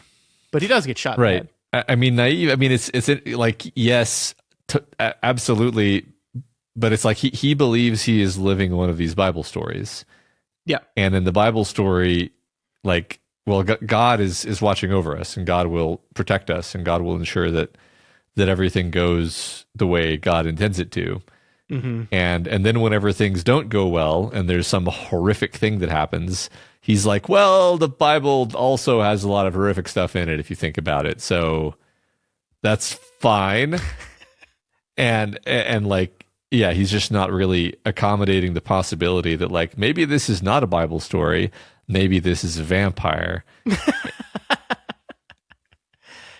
But it does seem like, I mean, we kind of leave Father Paul like brain damaged and on the floor at the end of the episode, but essentially Bev has taken control of the flock, right? And I do love that moment, speaking of like callbacks, where she takes the words he used at the end of last week's episode about the doors staying open, because the gates are always open. How else will the gospel spread? She uses the same words, only the connotation there is so different. It's really, really, really great. But he's on the ground kind of shaking his head at her. No, this is not the way. But she's taken over. She seized her moment. By the way, like, one of my favorite moments in the show is that Bev Keane hides in the back when all this is going down. That she didn't drink, right? Why wasn't she like the second one to drink? Why wasn't she right behind Sturge? She believes all this, right? Why not you, Bev? She's terrified. She's a hypocrite. She's a hypocrite. She's terrified of death. I think it's interesting because it's like, it's not that she doesn't have faith, but she's also just a coward. Which is really interesting because it's like, faith is this weird thing where it's like, you can have faith, but you can also you can lack conviction. And you can have conviction and lack faith. Actually, I think these are almost like separate axes. Interestingly, Sure. I don't know if I ever quite thought about it that way, but yeah, she's the worst. I want to. Oh yeah, that was one of the joys of watching those first episodes with my daughter is her just repeatedly looking over at me and just being like, I hate her so much, because the dog does die in the second episode, just to remind you. Yeah. So she was, very mad about that. It is a remarkable skill of Samantha Sloyan's to be just this good at being that fucking terrible. Yeah. And of course, I mean, the script is helping her, and the direction is helping her. But no, she's remarkable at this. She's very good at this. Yeah. Remind you once again, she is playing Margaret White in the Carrie adaptation. Oh, I'm already mad. So speaking of faith, we talk about the faith of Father Paul and the faith of Bev. I was thinking about this moment with Annie Flynn, Riley's mom. Oh my God, yes. Where, Erin is still basically reeling and in shock and doesn't really know what to do. But her first thought is, I'm going to go to his family and I'm going to try to do what I think he would have wanted, which is to try to get them off the island. And yeah, not a great attempt, Aaron. If I'm going to be critical of something, it's Aaron. You could have come up with a better story, but I agree with you. Like, I'm not actually critiquing the show. Like, you're right. She's in shock. She's not sure what to do. And she's like, I just got to get them off the island. That's all I have to do. Yeah. I mean, her first attempt is to manipulate, and then Annie's just like, no. And also, I don't think Annie likes her very much. Yeah. Yeah. No, Annie doesn't like her. You're right. But she probably actually blames her for what happened with her son. In some way. It was like this, you canoodling with my son and you turned him into whatever this is. But no, I mean, like, she's like, I was just wondering if you and Ed and Warren can just like come to the mainland with me tonight. And Annie is just like, going to the mainland this evening. Why? Why would we do that? Yeah. No. Like, she didn't even do a thing where it's like, I found Riley. He's on the mainland. Would you guys come with me? No, she didn't even try that. It's like she hasn't even formulated a plan yet. She's just like desperate to try to get them safe. Yeah. So go ahead and talk about what you actually wanted to talk about. Well, I was going to link this via this idea of faith, because you take any virtue far enough and it becomes a vice, right? And we've seen that with Father Paul for sure. But Annie, I think, is a great example where, in many regards, she is depicted as being very admirable in this show. I think she is she is a good person, right? Like by any normal standards, in any normal circumstance, she is a good person. She's and part of what sort of keeps her level is her faith. But the thing about the faith for the people of Crockett Island, almost as like personified by Annie, sometimes I feel, is like the faith has gone past the point of reason, where it's faith in the face of evidence to the contrary. Because she has this faith of like the fish are going to come back, and Riley's going to come back, and everything's going to be back the way it was, and everybody's going to be happy. And I just have to have faith, and God will provide. And it's like, that's not really how that works. Like, first of all, God's not going to make your life better because you have faith. Like, I mean, that is there are different doctrinal interpretations over like whether God is going to actually make your life better. A lot of faiths do believe that, like, if you're a good member of the religion, God will make your life better. Mm-hmm. I don't even remember if Catholicism has like I'm sure they do. Catholicism has an answer to this, right? Like you isn't God supposed to help you in Catholicism? I literally don't remember the answer to this. I mean, like so there's, I don't know. There's like here's the true thing about the Holy Spirit, Matt, is I've never truly actually understood what the Holy Spirit is and what it's supposed to be like when you feel that thing in you that is like powerful and glorious and wonderful. Like that's supposed to be the Holy Spirit, and it is supposed to. I don't get it. I've never fully gotten it. It's great. I love it. Thanks, Holy Spirit. But I think yes, essentially I am agreeing with you that like if you follow the way of the whole thing with Christianity is like if you follow the way of Jesus, like you will you will be fulfilled in a way that's almost indescribable. And like the whole concept is like, if you live your life according to Jesus, like everyone else is gonna be like, oh, holy shit. Like, what's up with that guy? Why is he so happy and contented and all this stuff? So yeah, long way of answering your question is like, yes, that is, if you live your life according to the teachings of Jesus, things will be okay for you. Yeah. And maybe not specifically like literally, but you will be okay. And that has not been the case for Annie. So that's why I'm to round out my point here. Sure. Annie has clung with desperation. I've said the word desperation like 100 times this episode. And I think it's because it's really coming to the sticking point with this whole town. Yeah. Every character is desperate. They're in a state of, they're just at a loss. They don't know what else to do. They're all desperate. And Annie is desperate. And now she's being told that her son is dead. And what does she do? She rejects this knowledge.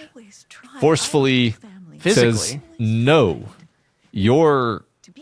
why are you saying this to me? Get out of here. She pushes her away too. It's like she's never been a physical person. It's like pushes her away. Physically pushes her away. And it's to me, it's like, it's a rejection of, I can't accept that into my worldview, because my worldview is one where things have to be able to get better. Everything has to be able to get better. And if Riley's dead, that shatters her world. Mm-hmm. So it can't be true. Yeah. God wouldn't allow that, right? It's the same. It's frankly, it's the same thing that led to Riley having the same break, where he's like, if God couldn't have possibly let this happen, therefore there can't be a God. Yeah. But she just literally rejects it. Where like you see her later at church, and she's just like it didn't happen. Yeah, like Aaron visits them in the morning and says this to her, and Riley remains missing for the whole day, still missing, has left them all notes that to Ed Flynn have sounded like essentially suicide notes, right? He says like, I think he's going to do something to himself. And they just carry on with their day. Yeah. Now, I think it is probably true that like the reason why they do not drink the poison is probably because of the note from their son. Like there's definitely a moment where the camera cuts to Ed Flynn as like the vampire shows up and people start dying in Resurrection, where he's like, oh man, this is starting to sound a lot like that note my son sent me. Oh shit. Poor Ed doesn't make it out of the church though. I forgot about that. That was very sad. Yeah, definitely felt a lot of pathos for Ed this episode, because he's, just really, he's an interesting character where he has his own sort of arc and through line, where he's trying to be a good dad and he's trying to be a good Christian, and it's nothing is working out for him. It's like he doesn't know what to do, and he's just stuck. And he puts his faith, I mean, it's really tragic, because there's this moment here where he puts his faith in the priest, and he's like, I need you to help me, Father. And the priest at this point, he's crossed that line that he crossed a couple episodes ago, and the priest just lies to him. I mean, he's been lying to him the whole time, but he lies to him in a way that's very just overtly manipulative, where he knows Riley's dead, and he's taking the letters from him basically to destroy the evidence, effectively. Yeah. Yes.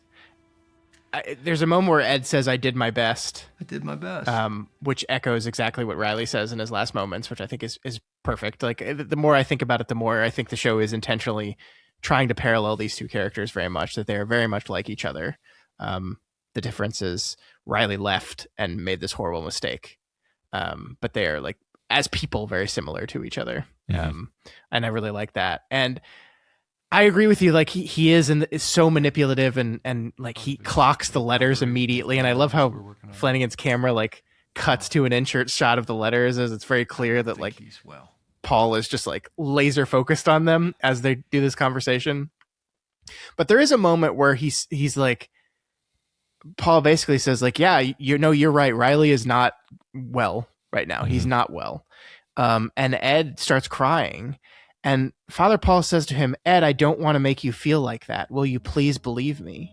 Riley wasn't. And I'm like, fuck, dude, he means that. Like this Father Paul, who has crossed this line, who is about to I don't want to make you feel like Jonestown 100 people into killing themselves. Please Like me. in that moment, legitimately just says, I don't want to hurt you.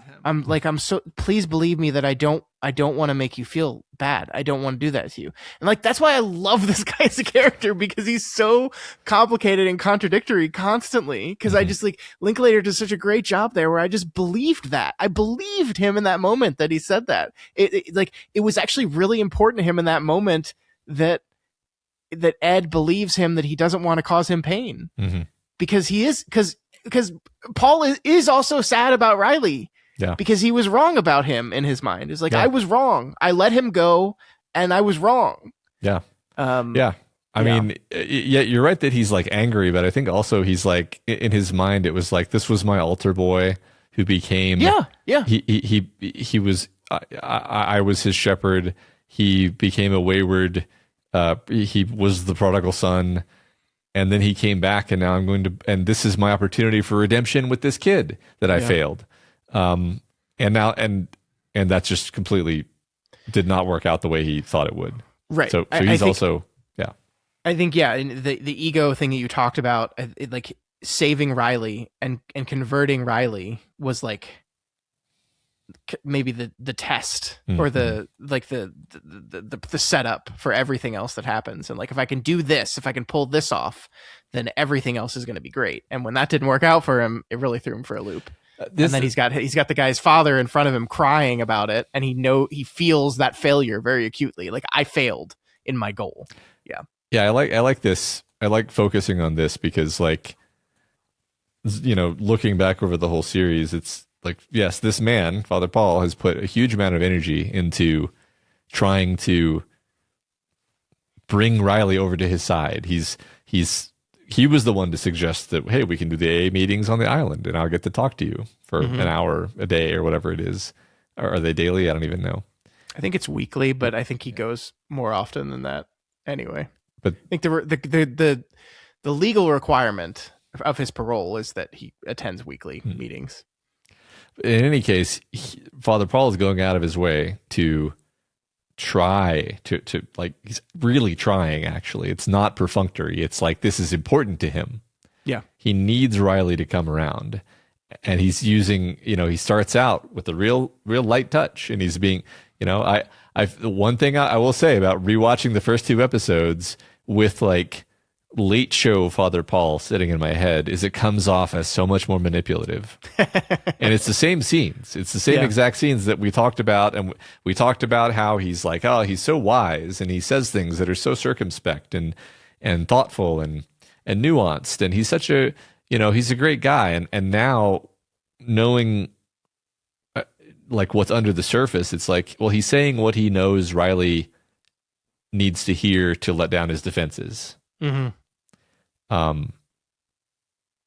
It's just weird because, you know, we both saw the show before, but we were both lulled into a sense of complacency by his, you know, demeanor in the first two episodes. Yeah, and I think that's because that's what the show wants you to do. Yeah. Like this is kind of the show demonstrating how this stuff can be dangerous, because it is very powerful. It is very, like, faith, religion, these belief, these things are very, very powerful. And a person who is good at and is very good at demonstrating these things and making these arguments is a very powerful person. And there can be a lot of good in that, but it's also, it's very dangerous. And this is the kind of a potential end result of that. This is when that turns to fanaticism, and then suddenly you have, I think the saddest part of the everyone drinking the poison moment for me is like, there's a little boy, like he's like 12 years old, and he starts drinking it, and you see like his dad like knock it out of his hand. Like, what are you doing? And it's like, what have we wrought? Right? It's just like, this is like, you bring your kids to church, you because like this is this is my belief and this is what I believe and this is what my parents believed and this is what we did and we go to church and we believe these things, and then suddenly you're there and this guy is standing in front of you screaming at you, and there's a monster on stage and people are dying and coming back to life, and like you can totally understand how a normal rational person could just be completely swept up into this. And like I think we actually see in the background of this episode a little bit of that happening, because we talked about the scene where Ed goes in and talks to Father Paul. What we didn't talk about is that scene begins with Ed walking into the rectory and Dolly is sitting in a chair in tears, crying. And the assumption there, the show never says this, but the assumption there is that she's just been told what's going to happen tonight, that we're all going to die, but don't worry, we'll be reborn and it'll be okay. And her reaction to that is the same reaction that any human being would have, which is abject horror and sadness and uncertainty. And they are basically all surrounding her in that moment, kind of talking her into it. And we see at the vigil, she is one of the first people that does it, right? Yep. And yeah, no, I agree. I agree that is what that setup is for. I also love the sort of other effect that it has on us, because we don't exactly know what was said, but we know that it was upsetting to her. And so it just causes us to be even more anxious about what's going to happen tonight. Yeah. Because I don't know about you, but I didn't think through to the conclusion, while watching the show, I wasn't like, oh, they're all going to take rat poison. Like until the show really like telegraphs pretty strongly, then you start to put things together. But yeah. No, for sure. One thing I did want to mention is maybe the show's been doing this the whole time. I noticed it in this episode a lot more for whatever reason, but there's a lot of handheld work in this episode, a lot of handheld camera, and the camera is not always steady. It is moving a little bit. Like the monologue with Sheriff Hassan, the monologue with Sarah, where she's talking about Ignaz Semmelweis, which is 100% true story, by the way. Everything she says there, I checked. It's all true. Ridiculous. But like the camera is just, so when we do the push-in on people, when we do the push-ins during the monologue, we're doing them, but it's not shaky cam, but it's handheld. Like you can tell there's movement to it. And it makes these scenes like really intimate. Like this is like, I don't know, we're very close in, we're very intimate. It just like it really drives the emotion home of the big important emotional stuff that's happening here. Yeah, I love it. Definitely was noticing a lot of this. There's, I don't have the right words to describe the camera movements, because they're somewhat unorthodox. Like we talked a bit in the previous episodes about these scenes where Father Paul and Riley are having these debates, and like a person, like the face will be in the corner of the frame to sort of indicate something like distance and alienation, perhaps. And there's a lot of that kind of stuff, but in this episode, I feel like it's more active and more dynamic in terms of changing things. The camera moves. The camera moves more, and also there are more cuts, especially as we get into like the more sort of action parts of this episode. Yeah. I wanted, just the ending of this episode is sort of the action climax. I mean, there's more next episode, but like in many regards, this is the moment that we have been culminating toward. Sure. The whole show, and I love that. Like I for some reason I think of this as like the Stephen King school of action, which is just like you build tension and you build tension and you build tension, and then when the action actually happens, it's fast and it's violent and it's consequential. But we don't actually spend that much time, from beginning to end. The violence that happens in the finale of this episode is not a lot of clock time, but it's very intense when it's happening, and every cut is meaningful, right? Yep. Just wanted to mention this and how much I like that. Yeah, no, it's very powerful. It's very frantic and like confusing as chaos breaks out in the church. You don't even kind of like. basically our surviving characters all link up eventually, but you kind of like you can barely even see that happening at times because people are getting pulled off of people, and I think we get that moment of calm when they all get into the back of the church, and that's when they bump into Bev. But we get to like actually like see like, okay, who made it? We get to see all the characters who made it out of that whole thing. But yeah, no, it's a well photographed action sequence. It's horrifying. Yeah.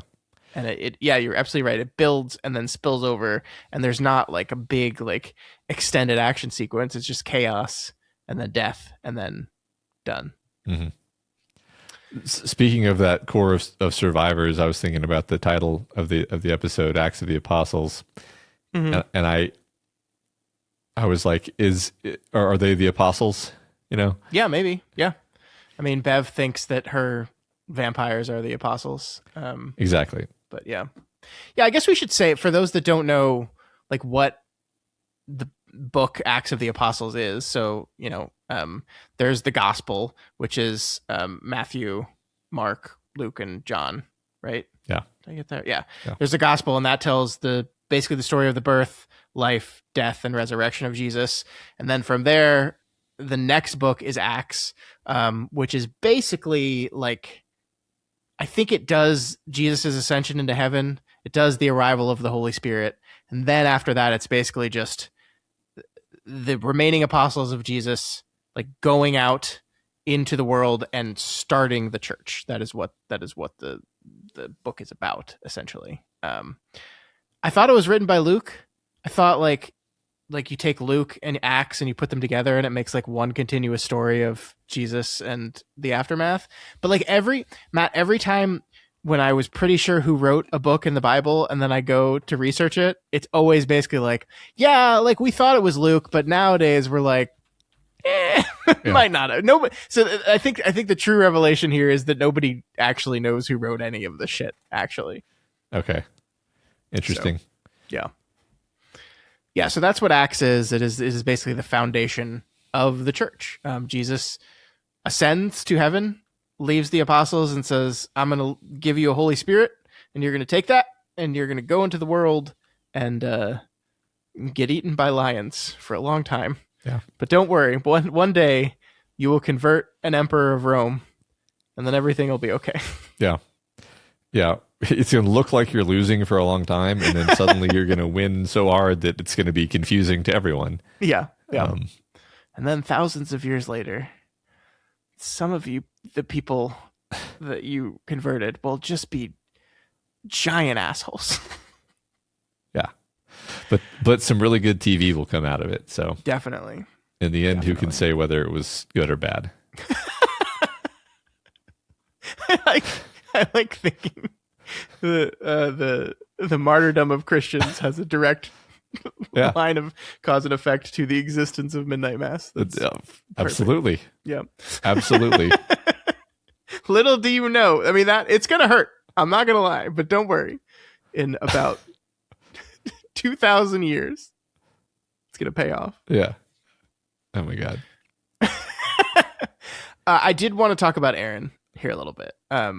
And I really love the start of this episode. I really love it. So we pick up moments after last episode ended. Last episode ended with Kate Siegel screaming at the top of her lungs as Riley Flynn bursts into flames. This episode picks up with Aaron sitting in that boat, looking at the remains of Riley Flynn. And there's a couple moments, like there's no dialogue here. It's all just Kate Siegel acting. And it's great wordless acting, I think, because like she kind of goes from like shock to sadness to this realization that if I'm going to row this boat home, I have to like push Riley off of the seat because he was sitting on the seat that she needs to get to. And so she has to like push his ashes away and the little scraps of clothing still left. And then a moment happens. It's like one of my favorite things. She does that. She works up the chutzpah to like do that. And then she sits down in the boat, and she like as she sits down in the seat, there's like a moment hits of like, what the fuck am I going to do? Now I'm in the driver's seat, right? I'm in the seat in the rowboat that allows me to row. So now I have to row. Where am I going to row? What the fuck am I going to do? And Flanagan like cuts in that moment to like a close up on her eyes. And she just like, what the fuck am I going to do? And it's this really, really great moment. And you can see her have that panicked moment of realization. And you can also see in that moment, again, wordless, of where she gathers herself and says, okay. And then from there, she's just kind of going. And all of that leads from that moment to the very end of the episode when she shoots Bev Keane in the fucking chest, right? This is the thing that in the was it the third episode where we have 5 minutes. Yeah, it's the third episode when we're arguing about the Bible in the school, and she clearly does not agree with Bev Keane, and you just so want her to like say, no, shut up, Bev, let me talk. And you want her to proverbially pick up a gun and shoot Bev Keane in the chest. Metaphorically, yes. but now she gets to actually do it. And it is like a culmination of a moment for her character, right? Where like she takes control of herself and her situation, and she goes and like, I mean, she's awesome in this episode. She recruits Sarah. She recruits Sarah's mother, Mildred. She tries to get the Flynns, doesn't work out for her. And then she's the one that says, no, we have to go to the church. We have to be there because there are going to be people there that I love and people there that Riley loved. And there are going to be people there tonight that I love. And we have to do it. And so that's why they're there. That didn't work out for Mildred, but you know, she'll be fine. She's turned into a vampire. She'll be fine. Yeah.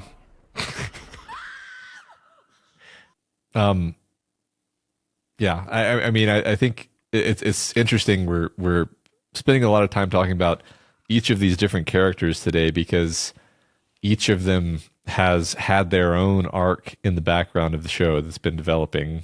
You know, and you know, we've tried to hit those points as they were happening, but now, due to the way it's structured, where everything focuses toward this point, it's like, yeah, we're getting bam, bam, bam, bam, like these crucial character moments for like every character happening in the same episode. It's almost like structurally, I wonder if part of the reason why Riley had to die in episode 5 is basically we don't have time for Riley. we can't have, we have to get rid of the guy who we thought was the protagonist because we have to focus on all these other characters to actually give them satisfying character payoffs. Imagine if Riley was still here, we would have one more ball to juggle, and it would be a very heavy ball. If that metaphor makes any sense, because he's like our protagonist, and it's like, well, no, he's dead. He's gone. His actions resonate. They were super consequential to the plot. That's why Erin is doing what she's doing. But yeah, it's just I was thinking a lot about the fact that Riley is absent from this episode, and you know, you can feel his absence, and I think part of it is like, yeah, you can like structurally feel his absence because usually he is kind of the structural spine of the show, often. Yeah, but he's arced out, and he like, I think his end is a perfect culmination of him. So yeah, like I'm glad he's not here. As much as I liked him, yeah, I think he gets the best possible ending he can have. Absolutely, yeah. I'm sure we'll have more to say about him as all this wraps up for sure. Yeah. The one more thing I wanted to mention, this. Okay, I'm going to try to put words to this. I don't think I can do it. We've been watching some of these actors like every week for a year now. Kate Siegel is one of those actors who we've seen like a lot because she's in a lot of this stuff, and I like her a lot. And there's this thing that she does with her acting that I can't even really describe it, but it happens. I'm going to do a really bad job putting words to this, but like when we go to the scene where we cut to her and Sarah at the kitchen table, and she's explaining to Sarah, and we of course don't see the explanation, but she says, the scene starts with her saying, and now you think I'm crazy because I just heard that come out of my mouth. And now you think I'm crazy. I think I'm crazy. And just, I don't know, like the way she says crazy in that moment, it like felt a very familiar, like Kate Siegel acting choice thing to me. And I think I've just like grown to love those little moments that like you only, I think, pay attention to if you obsessively watch the same actors over and over and over again over the course of a year, like we've done. I did a bad job describing it, but just like it felt so incredibly Kate Siegel acting choice in a way that I've just grown to be endeared by, if that makes sense. Yeah. I don't know. Yeah, I've definitely, I mean, that's been one of the subtle joys of doing all these shows at a very meta level is watching these actors and just getting an appreciation for nuance by watching, yeah, like you said, watching the same actor do multiple roles and just do, I mean, I feel like Kate Siegel has been in everything we've covered for how many weeks in a row? Not quite. Yeah, not quite, because she wasn't in most of Bly Manor. I know that, but Yeah, and she wasn't in Dr. Sleep. yeah, okay, fair enough. But like, point is like for many weeks we're watching many of the same actors, and it's just it's engendering a much deeper than usual awareness of like their acting choices and the subtleties of how they choose to do things, and I'm continually noticing, like, from show to show, you watch the same actors from show to show. It's like there's the acting you can see and the acting you can't see, and I'm like, the acting you can't see is what I'm getting more and more impressed by with time, because there's like things you can point to that are like, well, Aaron Green kind of stands differently than what was her character in Hill House? Theo. She kind of stands differently from Theo. You know, okay, that's something you can point to. But then there's all these other things. There's things that I can't actually name, where it's like there's just she just is a different person. Yeah. Like, yeah. I just believe that she's a different person in some level of my brain. I'm like, I don't know. That's one thing I've been loving about this experience overall. Yeah, I mean, one thing that is true for us is we've done this a lot with like directors, right? And we followed directors through their career. So that's something we're used to. And so like when we're seeing this with like Flanagan's, editing choices, directorial choices, storytelling choices, like we're used to that thing. We're like, oh yeah, look, we're these trends and these ideas and these things. It's like, yeah, we get it. But we've never really done it with like acting, right? Because even when we run through a director, not many of them have the same kind of group of actors they always come back to. So yeah, you're right. I mean, like, we're seeing it with Kate Siegel a lot. I'm seeing it with Henry Thomas as well, where like you get to start to see the choices the actor's making because you know the actor so well and you've seen them in so many different things and you've studied them in so many different things. Like, I can't even think about what it was in this episode, but I had like a moment in this episode where I was watching Henry Thomas. I think it was his scene with Father Paul that I was like, man, I'm just loving what Henry Thomas is doing with this scene. And I couldn't even like tell you what it was that I was loving, but I was just like watching him and be like, man, he's really good at this. I'm just loving the choices I think he's making here. The way he's you're right. Like the quiet stuff, the ineffable stuff of like, you feel like he doesn't feel like British posh gentleman. He doesn't feel like exhausted father. He feels like this guy. Yeah. I think it's like, it's funny when we say when we say that it's good acting, it's like what we really mean is like, I just believe that this is a heartbroken father who's really afraid for his son. Yeah. And that's like that's hitting the bullseye for me. Everybody in this show is hitting every possible. Yeah. But it's also fun when you can like see the character choices, but you can also, the actor enough that you start to see like the actor ticks, because everyone has a certain way of saying things and doing things that is like consistent to them, and like watching as those things pop up in a different character. I don't. It's I'm enjoying it. Is all I'm totally saying. Yeah, no, I think this was a fun. We don't get it. We don't talk about this much, but this is sort of like the halfway point of our Flanagan coverage, and it feels like a good time for us to kind of pause and talk about just like the meta appreciation you cultivate after doing a bunch of consecutive shows with the same crew. Yeah. Yeah, for sure. All right, Matt. Well, what do you think's going to happen in the next episode? Oh wait, we can't. We can't do that. Everybody's going to be just fine. Yep, it's all going to be good. Yeah, everyone's fine. Let's see. I try and think if I had any other bits I wanted to hit. I think there was something I noticed in episode 2 that I wish I had called out when we talked about episode 2, and I don't think we did. And it was simply that Erin sees a terrifying fucking monster right outside her window, that had previously just been on her roof, and then moments later sees that she is spotting when she goes to the bathroom, and immediately goes to Sarah's, which means she had to go outside. Mm-hmm. Because she doesn't have a car. So I just love this idea of like, regardless of the fact that she saw a night stalking creature in the darkness, her fear for her baby motivated her to just immediately selflessly run out just to go to the doctor. Yeah. Which tells you how much she cares about the baby. I just thought that was a great character moment. That was just something I noticed. I'll try not to. Yeah, go ahead. No, I liked when she learned that it was this. Mm-hmm. It was this that caused her miscarriage. Yeah. Which someone said in a comment last week, and I forget who it was, so I can't credit them, but they were like, if you were pregnant? Isn't it a little ironic that the Catholic Church caused an abortion? Yeah. It's a little ironic. Yeah, I think I almost called it the Immaculate Abortion when we first talked about it, and then I chickened out. So maybe a bit too cheeky. Yeah. Because I was like, I'm not trying to be funny. That just is literally what it is. Yeah.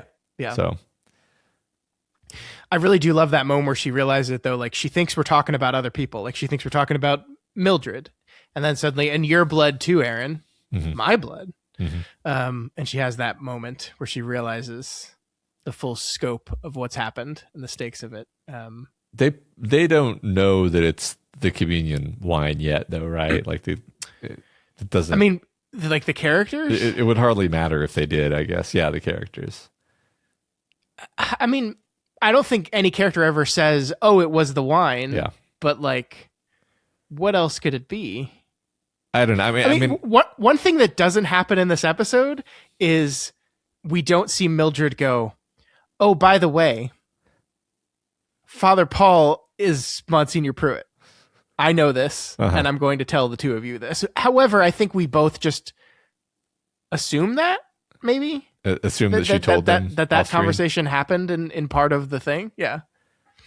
Perhaps, yeah. Because I do feel like that would rob us of a little bit of momentum if she just, it's a little bit too explaining things. I'm not saying the show needs to show it, but yeah. I just kind of assume that's what happened because it would be weird for her not to to divulge that piece of information. Yeah.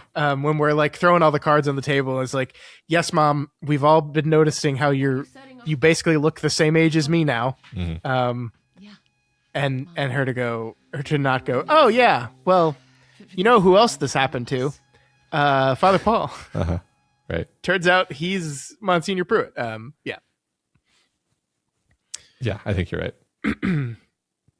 I really liked her moment of realization there and how all that played out. I like this group of women. Like, we got these three, we get Erin, we get Sarah, and we get Mildred, who basically are at the beginning of the day, at least, the only ones like actively working to try to stop this. And I appreciate the slow roll and increase of tension as they slowly realize, the ferry's gone. Mm-hmm. The boats are all broken. Yeah. The power is out. That's really, really good stuff. I love just how sinister it is as we're watching the mayor and Sturge like sabotage the electrical system, because these are both like basically good dudes who have, given their lives to their community. And for reasons that make sense to them, they are cutting off communication to the mainland in a very like matter of fact way. And then they're like, let's wait to sabotage the cell tower because the sheriff's getting kind of suspicious. Yeah. And it's said in this tone of just like utter reasonableness. Yeah. And that's what makes it so sinister, is you can believe a person thinking this way. Yeah. Uh, Absolutely. It is remarkable how quickly they've gone from horrified at what Father Paul did to poor Joe Colley to just fully on board, fully with it, scheming and planning for the mass murder of everyone in the whole town. Yep. Cool. God's plan. That's hashtag God's plan. Yeah. I just like, when God says eternal life, he doesn't mean like on earth. That's not how it works. You sure? I mean, how do you know? I'm not positive. I'm pretty sure. Wasn't there the thing that like you're not supposed to cut off people's heads because then they won't have their head when they wake up? Matt, you've talked to me about this before, and I just don't know if this is a real thing. I just don't know if this is a real thing. I learned this from the biblical educational material Kingdom of Heaven by Ridley Scott. Yes, as we know, the Crusaders were the perfect example of devout followers of Jesus Christ. I mean, they were definitely devout. I don't know. you got to hand it to them. That's true. Yeah, I mean, I want to make sure I'm being charitable to the Crusaders. So you're right. They were all right. They had conviction. I'm glad we settled this disagreement. Yeah. Anything else about the episode? Nope. Man, this is it, Matt. This is it. One to go. That's great. I can't believe it's almost over already. I know. I 7 episodes is like the perfect length for it, and yet I wish there were more. I do too. But I don't really, because it's the perfect length for it, and things should be the length that they should be. Yeah, I agree. All right, so it's all that's left is episode 7, Revelations. Awesome. That's not ominous. Yeah. You need to read Revelations. That's a crazy book of the Bible. After Flanagan's Wake, we can do Bible Town. Okay. Bible Town? Bible Town. That's what we're going to call it? Yep. All right. Get ready for Bible Town, everybody. All right, let's move on to the discussion question. Matt, what was our question last week? The question was, what is your favorite moment of horror? With an emphasis on horror, not like scariness, but like, oh my God, I feel that feeling of true horror because of how horrifying that was. So this came from episode 4 when we watched Father Paul chow down on Joe Colley, right? Yeah, exactly. I suspect that there will be a lot of spoilers for a lot of stuff in these answers, so keep your finger over your pause button, I guess. I don't know what else to say. It's kind of always the case, but for some reason I feel like this is going to be a more spoiler than usual one. Yeah. I mean, I'm looking through these now and I'm like, big spoiler. Yeah, we'll say the thing that it's from and then we'll pause like 2 seconds and give them time to hit the pause button. So the first one is from Baby Can You Dig Your Sam, and the spoiler is from Gerald's game. And she says, for me, and I'm guessing many female constant readers, a point of true horror was in Gerald's game when Jesse realizes there's a man in the room with her. He doesn't do anything at that point, but that was absolutely horrifying. Yes. She also mentions another one in, I don't want to spoil like 3 different things, so maybe I'll just stop there. Yeah, and one of these is something that you're going to have to watch soon that I don't think you've seen, so don't read that. Okay. I'm going to not read that. Katshepsut reads, picked The Mist, and this will be a spoiler for the ending of The Mist, so be warned. The ending gets talked about ad nauseum for obvious reasons, so I was really trying to think of anything else to bring up here, but nothing even comes close to the absolute gut punch the first time I saw the movie. The absolute just hopelessness, regret, horror at your own actions that were ultimately absolutely unnecessary. Actions done with the best intentions, what can be seen as heroic intentions really, but just worthless in the end, with consequences so far beyond the scope of negative. Actually, that was vague enough to not spoil anything. Yeah. Well done. Good point. Yeah, we'll say no more. But I agree with your answer. Aqua Lungfish said, so yeah, they're going to talk about that. They say my moment of pure horror comes from the documentary Dear Zachary. I didn't think that anyone would answer with the documentary. This is going to be bad, isn't it? They say it's a great movie that you will never watch again.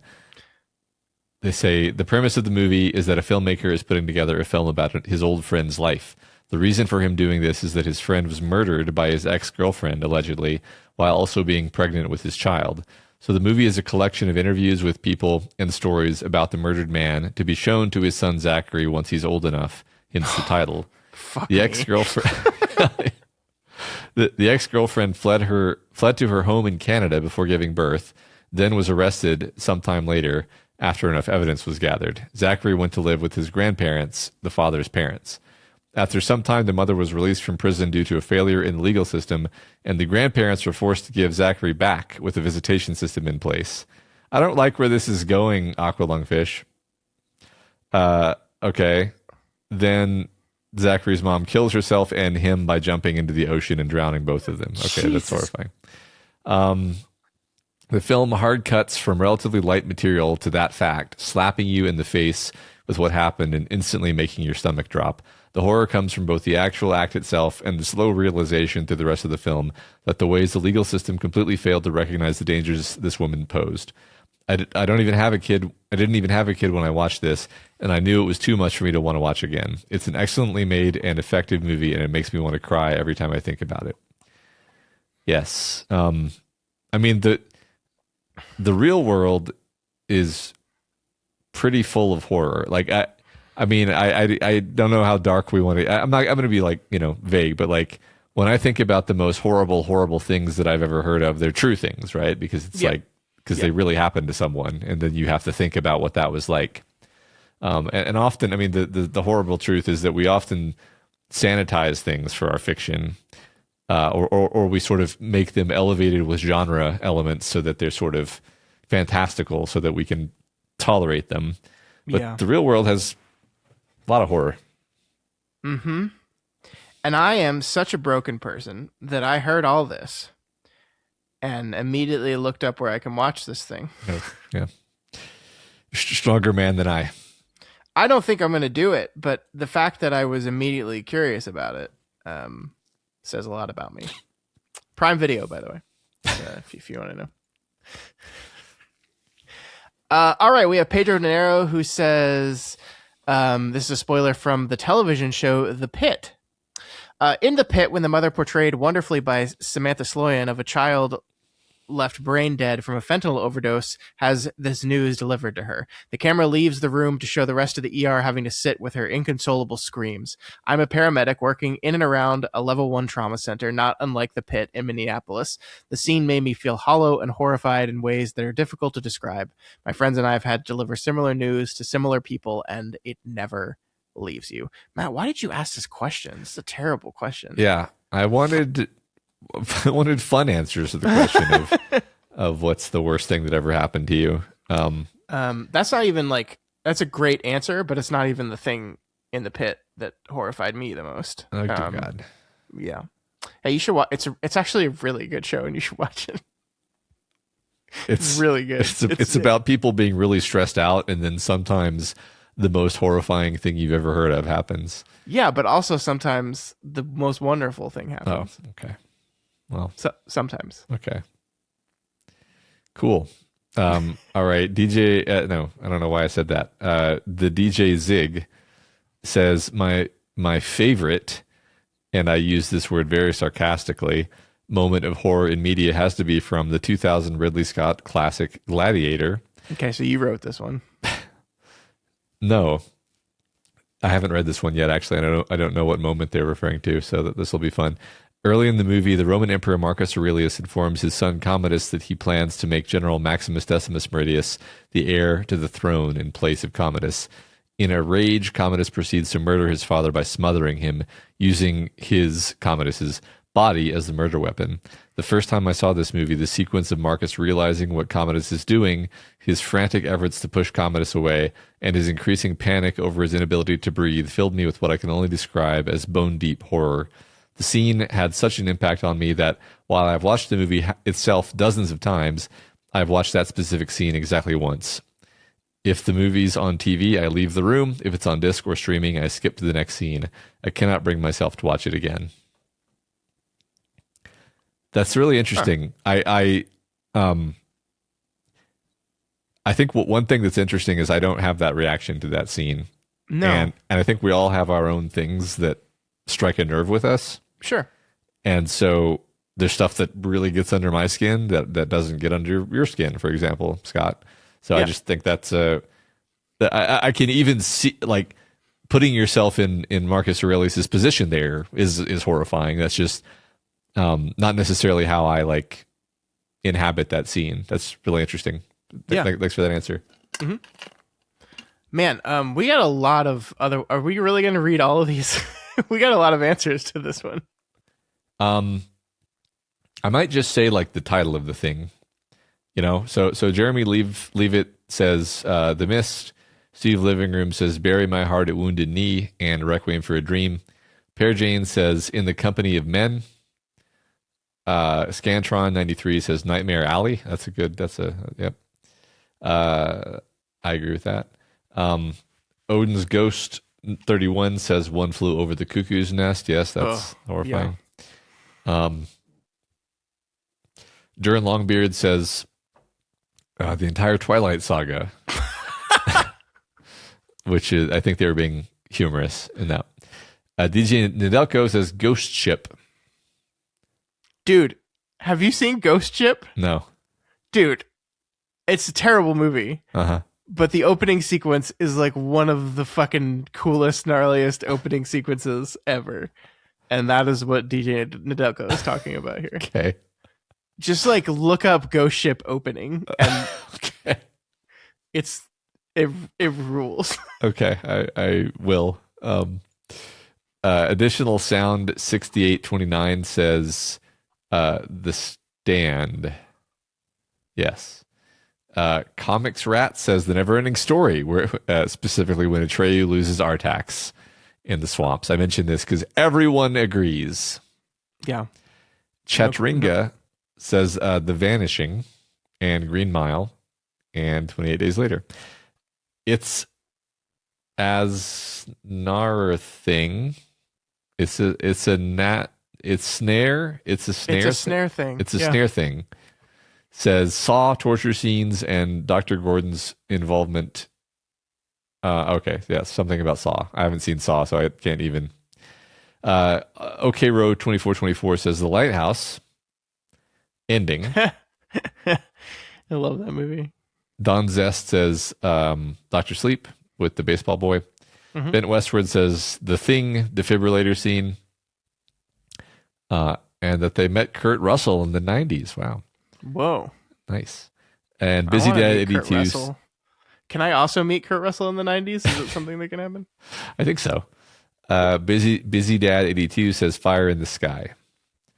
Great answers, everyone. Thank you. I was reminded while going through this that like by One Flew Over the Cuckoo's Nest that like the most nauseated and upset and just physically horrified I've ever felt in a movie was actually the Zack Snyder film. Come on. the one that features lobotomies, which is the girls. What is it called? It's called Sucker Punch. Sucker Punch. Yeah. And no, because they're just like there's a moment in the film where you're just like, I can't believe you did that, and it's just viscerally horrifying. Like, and I mean that in the sense of like I felt it in my body, and I was just like ill. I felt ill. So there's my answer. Sucker Punch. Zack Snyder. It's a great answer, Matt. Yep. All right. Next week's discussion question is: what is your favorite scientific explanation for something supernatural? I think that's a fun one. We talked a lot about Dr. Sarah's explanation of what vampirism could possibly be in the world of the show. And that's not the first property that's done something like that. So Yeah. let's talk about it. That's true. Everyone loves to have their vampirism tactical realism explanation. Yeah, it doesn't need to be just vampirism, right? Yeah, It could yeah. be anything. Anything. Yeah, definitely not just vampirism. Yeah. Cool. Yeah. Cool. No spoiler section this week. We're basically done with that, I think, because there's only really one thing left to talk about, and we've talked about it already. So, Yep. So that's going to do it for us this week. As we said, next week is the final episode of Midnight Mass, Book 7. I'm really excited. Don't forget, we will also have an overview episode after this. So we still got 2 more episodes where we get to talk about Midnight Mass. So we're not quite at the end yet. Yep, that's right. But remember, you can reach us via email at flanagan'swakepod@gmail.com, over on X at flanagan'swake19, or over on the subreddit at reddit.com/r/doofmedia. That is generally the best place to leave those discussion question answers. Also, don't forget that every episode can be found on video format on our YouTube channel. And please leave us a comment over there. And while you're there, if you didn't notice that we did an interview with Mike Flanagan, you can check that out. You could also head on over to doofmedia.myshopify.com to pick up some cool Mike Flanagan related merchandise. We have Flanagan's Wake.